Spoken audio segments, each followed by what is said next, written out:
Imagine a mother living on food stamps. Yeah. Imagine a mother who's making minimum wage trying to feed children. They're killing us without killing us. Yes! Robert F. Kennedy tried to meet with Kamala to discuss the cabinet job. Now, Harris has rebuffed the offer of an endorsement, while Kennedy also has had conversations with Trump. So Harris has rebuffed it, which I think is stupid, man. I've used our nation's courts to prosecute corporations who hurt black Americans. Harris used our nation's court to mercilessly prosecute black Americans and exploit them for their labor. Whoa! Kamala is going to start some breadlines for all of us to enjoy. She is now going to be announcing a new policy whereby she's going to call for a federal ban on corporate price gouging, which we think means price controls, which means shortages, breadlines, because it's communism. Now, Harris will deliver remarks in North Carolina, the battleground state, where her campaign said she'll focus on the plan to lower the cost of groceries. The vice president will say that soaring meat prices in particular have contributed to a spike in grocery bills, as we've all noticed when we buy meat. And she will call out corporate consolidation in the market. Now, the Harris campaign said that the vice president will outline a plan for her first 100 days in office, even though she's already been in office for way too long, and going to lay out a federal ban on price gouging. Now, making clear that large companies can't exploit consumers to increase profits, as though that's happening. She will call for the FTC and state prosecutors to investigate corporations that break the rules, just like good communists do. And she will force and push for increased support for small businesses that can break into the market and compete against major meat processors. And the reason companies consolidate, or one of the big reasons, is to decrease the costs of producing things. You can get bulk meat, right? If you go buy from a small farm online, like somebody's actual small farm, prices are usually a little bit higher than what you can go get at Walmart. So by breaking apart the big companies that have already scaled with efficiencies, they're going to increase prices or decrease prices, is their theory. We'll see. Now, in addition, Harris will say that her administration would crack down on unfair mergers and acquisitions that further consolidate the market, giving a small number of corporations the ability to increase prices. A small number, well, if that increases the prices, then our prices will go up. We'll see, man. She's economically illiterate, as are most Democrats. Now, Friday's speech will mark the first time that Harris will deliver a policy-focused speech. Trump on Wednesday held a rally. He sought to blame Harris for inflation because it's government spending. He blamed Harris for serving as the tie-breaking vote on the Inflation Reduction Act. Trump saying that this is destroying our families and it's wrecking lives. In fact, I found this one clip from this woman who is sharing her experience getting literally killed slowly thanks to Joe Biden's inflation. Clip courtesy of Colin Rugg. Here is what it sounds like. How hard has inflation hit you? It hit me hard. It's hitting me hard. Yeah. What do you blame for it? I blame the federal government at this point. If a working class mom who works as a paralegal cannot buy a $2 bell pepper because it's now $5, imagine a mother living on food stamps. Yeah. Imagine a mother who's making minimum wage trying to feed children. They're killing us without killing us. Yes. If you understand I that. do. They're killing us without telling us they're killing us. They're hurting people in ways that they can't help themselves. It's either feed my child, or how about feed my children and I don't, but I have to go work. Yeah, that's the Biden-Harris administration at work right now. The $2 bell pepper is now a $5 bell pepper, but inflation's only 2.9%, lady. So we'll see how she votes, and we hope that she's recognizing why this is happening. And Kamala has been in charge for a long time, and now she's going to fix this suddenly. Now, we've got some interesting things happening. Our week is coming to a close here, but next week we're going to have the DNC convention, which is going to be taking place all week long, and it's going to be just disgusting. And I don't know what we're going to do for it quite yet. Open to thoughts and suggestions on it and what you guys want to do, whether we want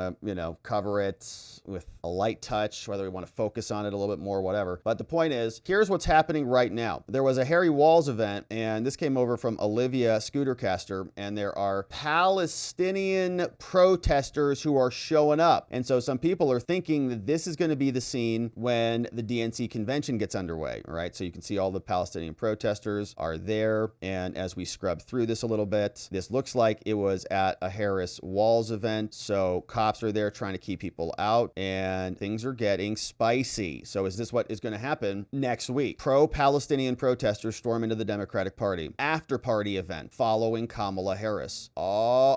This is basically how I'm going to be feeling. You might want to join me.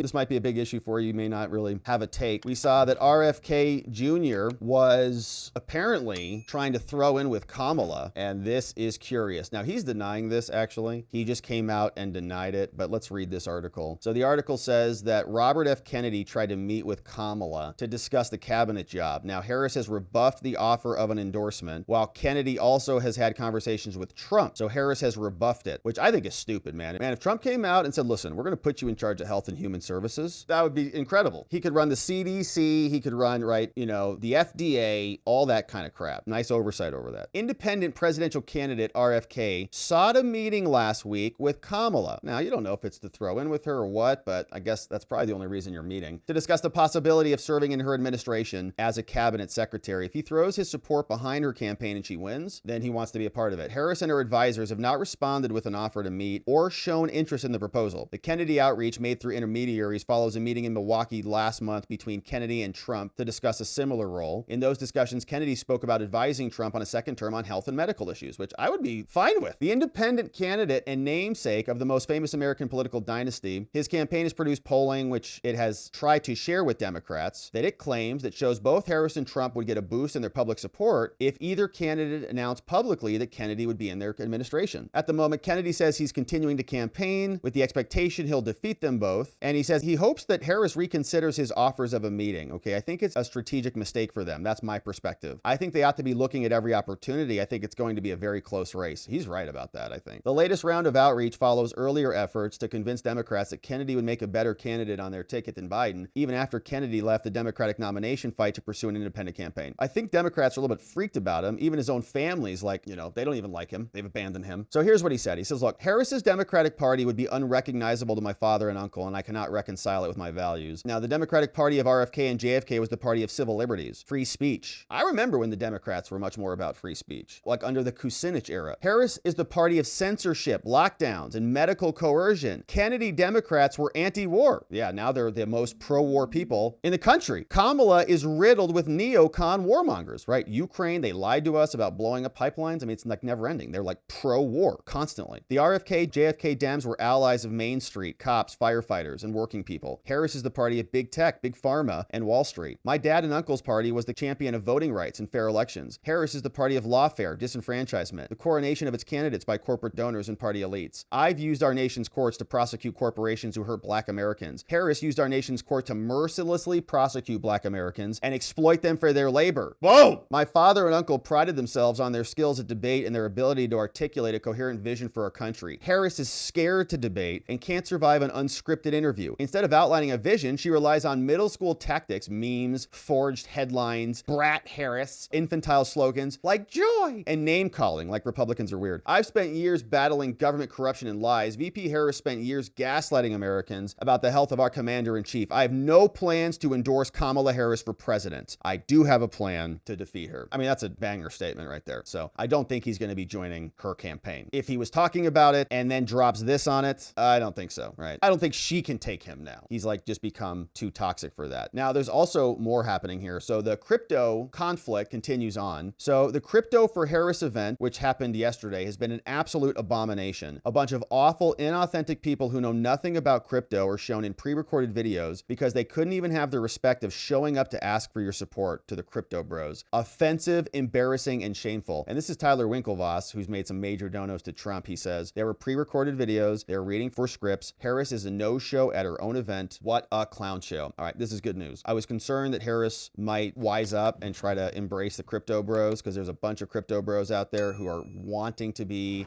politically involved and they can't bring themselves to get behind Trump. But if Kamala gave them a fake excuse, then they would totally be behind her, but they can't now because she's so terrible.